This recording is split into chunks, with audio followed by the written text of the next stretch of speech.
What's up, guys? I'm Tiki. And I'm Manny, and in this episode we're going to talk about one of the main reasons why crested geckos are so popular. And that's because of the morphs, the variety of patterns and colors. And you're watching Tiki's Geckos. Right?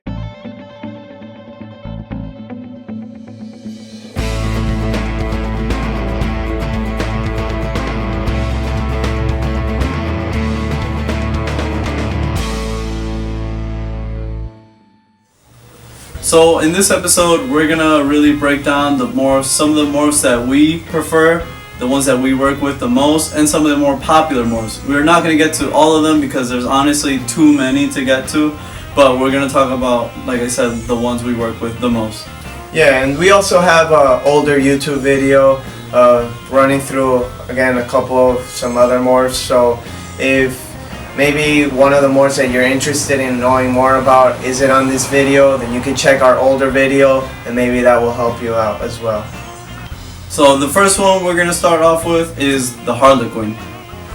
Yeah, so the Harlequin is basically the flame pattern, which is a lighter color markings that are running down the back, plus some lighter colored markings that are on the sides, on the laterals, and on the limbs. There's a whole bunch of different flame patterns and Harlequin patterns. Some can be red Harlequin, which basically means that the base of the Harlequin animal is red. The extreme Harlequin, where the patterns on the sides run all the way up, almost touching the dorsal. They just go all the way up.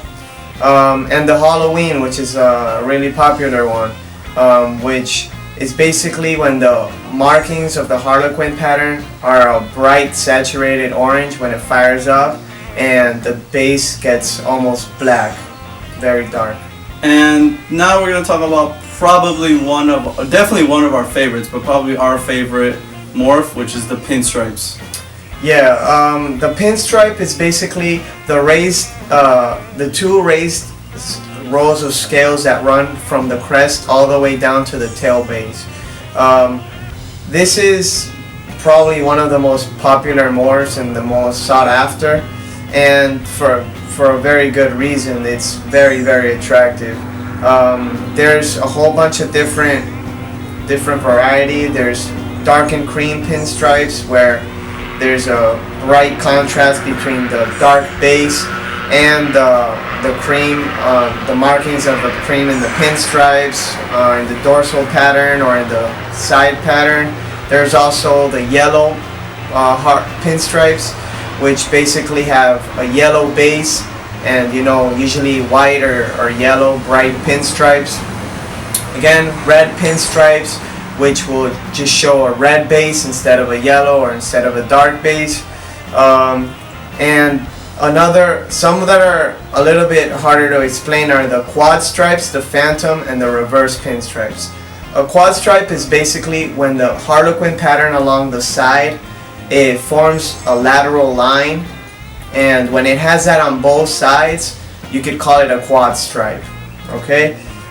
The reverse pinstripe is actually, in my opinion, it's a theory of mine that it's formed because of it's a combination of the tiger gene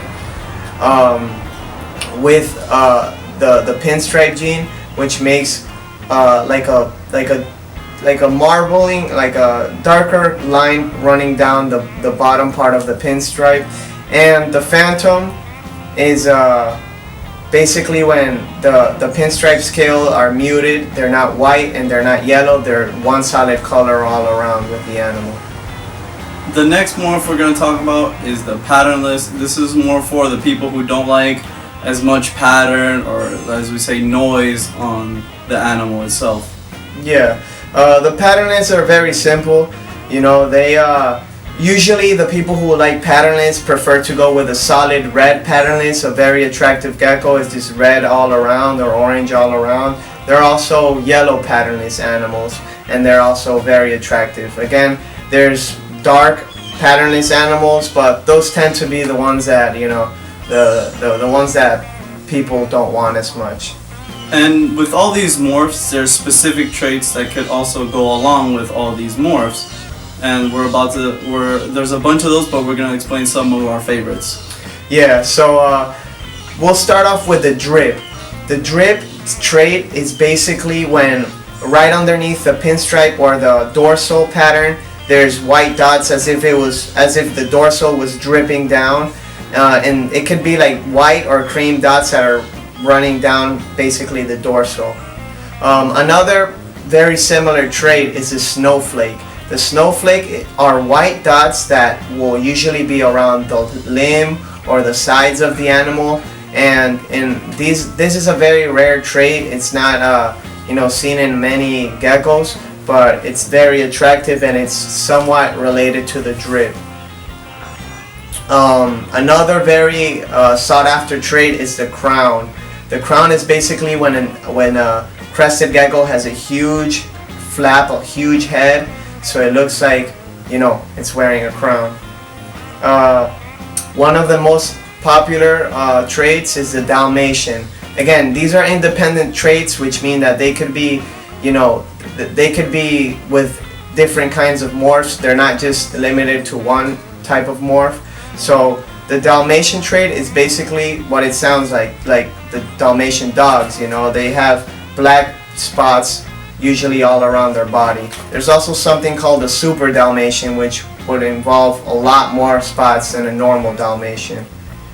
The cream and the white is a trait that could be, it could be combined with the reds, with the darks, with the yellows, and it's something very attractive.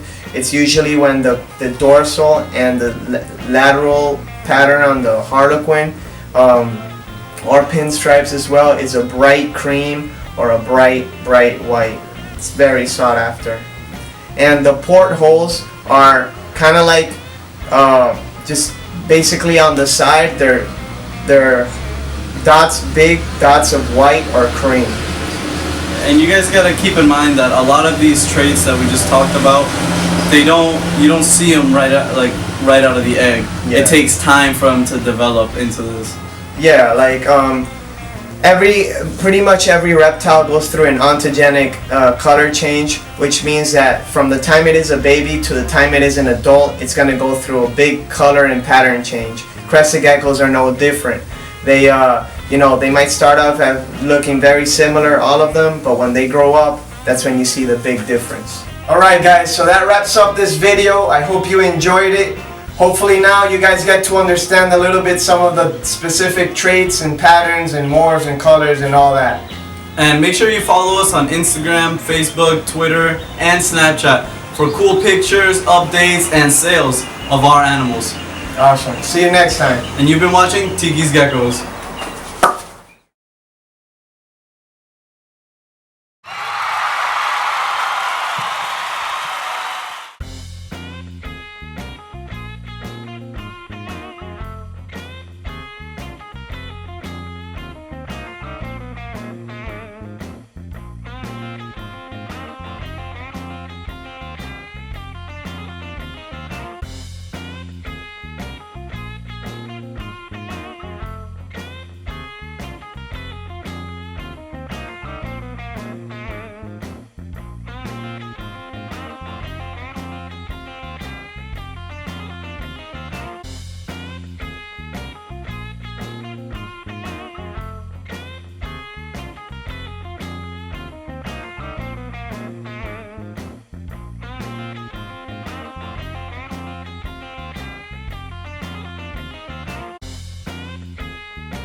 Alright guys, so we're excited to announce that this year in Tinley Park, we're going to be going to the NARBC show. It's going to be a lot of fun. We're going to meet a lot of cool people, and we can't wait. Make sure if you're there and you see us, make sure you come up to us and say hi. Don't be shy. Yeah, we don't bite, so... hard. We don't bite hard. We see a lot of the people here at the Florida reptile shows, so we're definitely excited to meet some of the people out there in Chicago And you know, see you guys there.